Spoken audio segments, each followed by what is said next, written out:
That rain is expected to continue into tomorrow when it is certain to impact both your commute to work and also your ride to get your kids to school. And so we're joined now by storm expert Tim Deegan. And so, Tim, the big concern tomorrow is that flooding.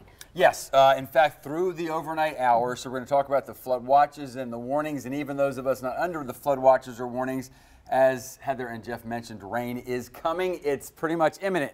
But let's break it down for you. Here's what's happened and will happen over the next couple of hours. That is the very heaviest of the rains. That's this band here. You see what's happened over the last hour? I put my arm up where it was and then gradually settling off to the southeast. So at least over the next couple of hours, it's simply a soaker still setting up. As mentioned, the flood watch for the counties south of Duval. So let's talk about the counties south of Duval. 90% of you are still under a flood watch. Remember, a flood watch means there's not flooding occurring, but it may occur from now through midnight tomorrow night. We're talking about Clay and Putnam County. But I do want to mention there is a flood warning in effect for areas south of Palatka. We're talking about street flooding in that area possible over the next several hours. All right, so for St. John's and Flagler, also for 90% of this area, it's a flood watch. That means there isn't flooding. There could be some developing between now and tomorrow night at midnight. However, there is right now, and will be for the next couple of hours, a flood warning in effect for imminent street flooding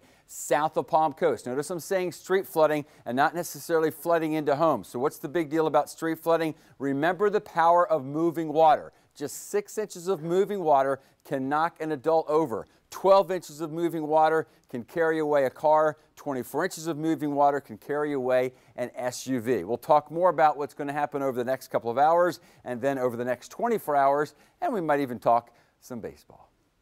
All right, thanks so much, Tim. And set your alarms. We'll be providing live team coverage throughout the morning as the weather moves into our area. Mike Prangley and Lauren Rautenkrantz will be covering the forecast. Katie Jeffries will be getting to track impact on the roadways. So tune into Good Morning Jacksonville from 4:30 till 7 a.m.